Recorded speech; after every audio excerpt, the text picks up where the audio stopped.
Mesdames et messieurs, panique générale en Israël. Nous assistons à un retournement de situation entre l'Iran et l'État hébreu d'Israël. Le monde est surpris. Mesdames, mesdemoiselles et messieurs, les agresseurs deviennent aujourd'hui des cibles à agresser. Oui, vous le comprenez bien. Israël qui passait son temps à agresser les États, qui ont agressé la Palestine, qui ont agressé le Liban, qui agressent le Yémen, qui ont agressé l'Iran et d'autres États, deviennent aujourd'hui une cible que l'Iran se prépare à agresser et à porter une offensive en avance. Oui, désormais, une inquiétude règne, mais à un niveau sans précédent du côté de l'État hébreu d'Israël, selon lequel l'Iran se prépare à agresser, à lancer une offensive contre l'État hébreu d'Israël. Je ne sais pas si vous comprenez. L'Iran va porter des frappes en offensive. C'est l'Iran qui va commencer à frapper sur l'État hébreu d'Israël. Alors, l'alerte vient d'être lancée par l'ancien ministre de la Défense israélien. Comment il s'appelle là, mesdames et messieurs?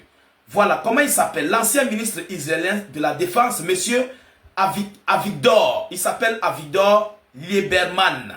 Avigdor Lieberman. C'est lui qui vient de déclarer une alerte et demande au peuple d'être toujours prêt des abris anti-missiles ou bien des bunkers.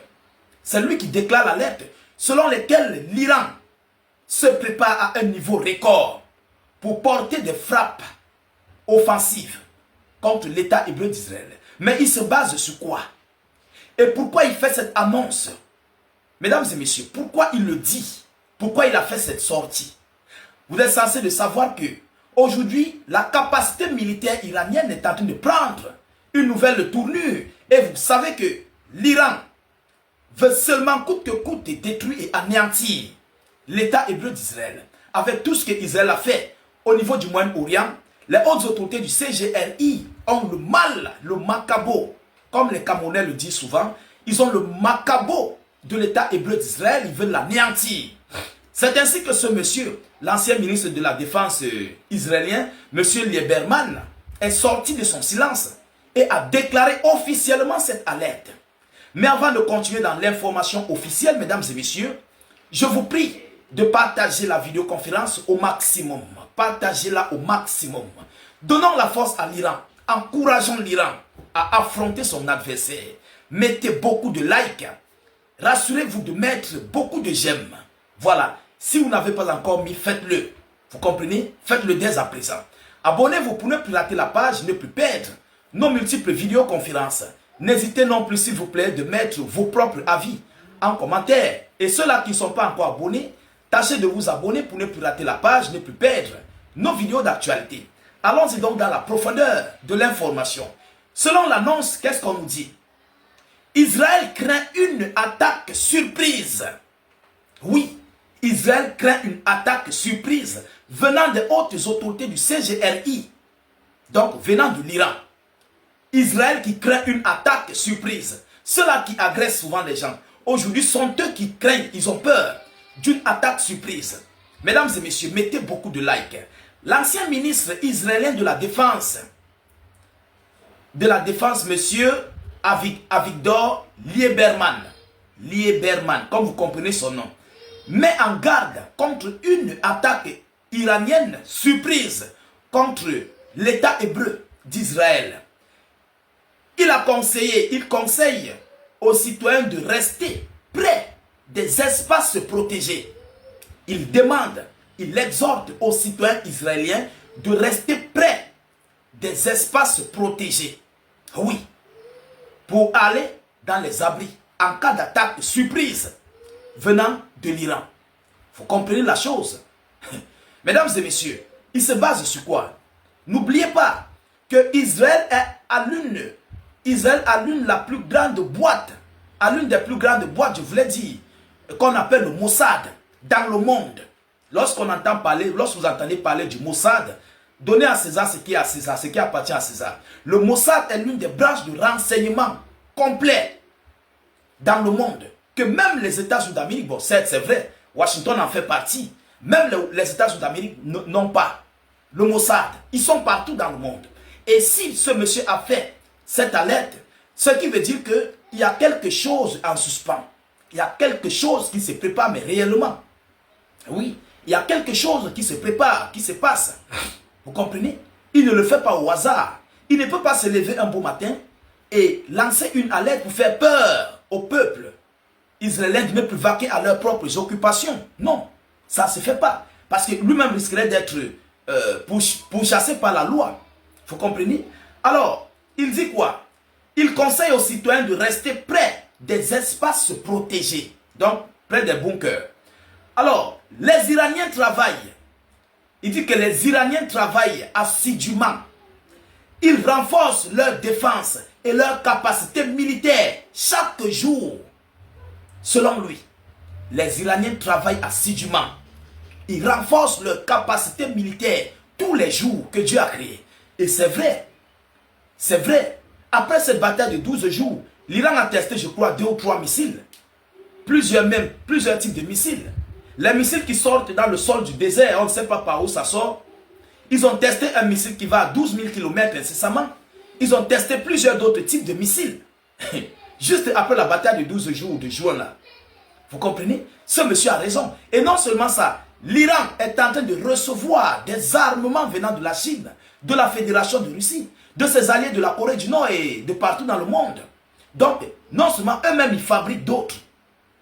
Alors, c'est pourquoi ce monsieur déclare l'alerte.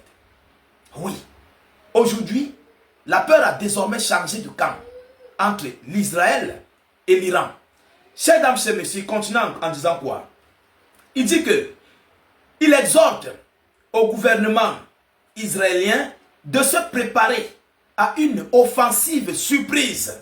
Il exhorte à l'administration de Benjamin Netanyahu, parce que lui, il est un ancien ministre de la Défense. Il exhorte à l'administration de Benjamin Netanyahu de se préparer à une offensive surprise venant de l'Iran.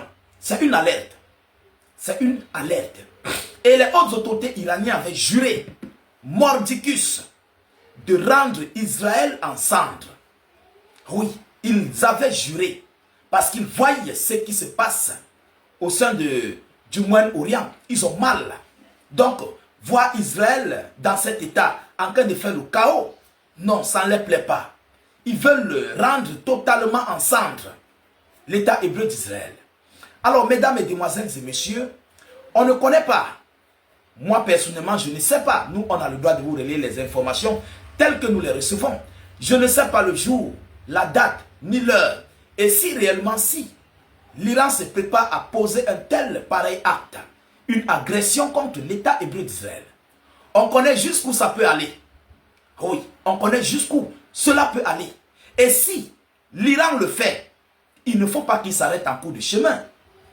Il ne faut pas qu'il s'arrête en cours de chemin. Ils doivent aller jusqu'à la gare, anéantir mais proprement Israël, jusqu'à ce que rendre Israël vulnérable dans son domaine militaire.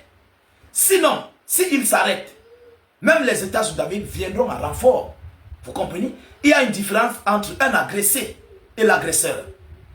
Vous comprenez? L'agresseur, lorsqu'il agresse un État, mesdames et messieurs, l'agresseur risquerait d'avoir plusieurs renforts venant de l'extérieur. Sachant bien que dans la loi normale, on sait que ce serait l'Iran qui a agressé. Donc ça serait une confrontation très très élargie et ouverte. Vous comprenez? Alors moi je propose que c'est Israël qui doit agresser l'Iran. Et puis l'Iran riposte de la plus belle des manières jusqu'à ce que le monde entier demande pardon. Parce que l'Iran aura tous ses droits. Oui, l'Iran en ce moment aura tous ses droits de riposte et de se défendre. Vous comprenez un peu la chose? Donc moi je proposerais que l'Iran puisse attendre à ce qu'on lui frappe, même si c'est au moins un missile, et puis maintenant de répliquer avec tout son armata de combat. C'est une situation très compliquée. Hein? Et les États-Unis d'Amérique, voyant que l'Iran agresse Israël, ils vont entrer dans la danse sans toutefois demander quoi que ce soit. Parce que là, c'est une agression. Devant la loi juridique, devant l'ONU et tous les organisations internationales, ça serait condamné. Certes, c'est vrai, l'Iran est déjà condamné à l'heure actuelle. Mais ça aura une autre vision dans le monde et une autre prise des choses en faveur de l'État hébreu d'Israël contre l'Iran. Oui, donc moi je proposerais que s'ils doivent le faire, ils attendent. Ils se préparent mieux. Ils attendent. Si Israël fait seulement moi, en même temps, on passe à la chose. Mesdames, Mesdemoiselles et Messieurs, c'est cette information que j'avais à vous relayer dans cette vidéoconférence. Veuillez la partager au maximum. Mettez-la partout à travers le monde. Sécurisez la vidéo avec un maximum de likes. Mettez beaucoup de likes. Je vous reviens tout à l'heure pour une prochaine série d'informations. Soyez encore salués une fois de plus. Ciao, ciao.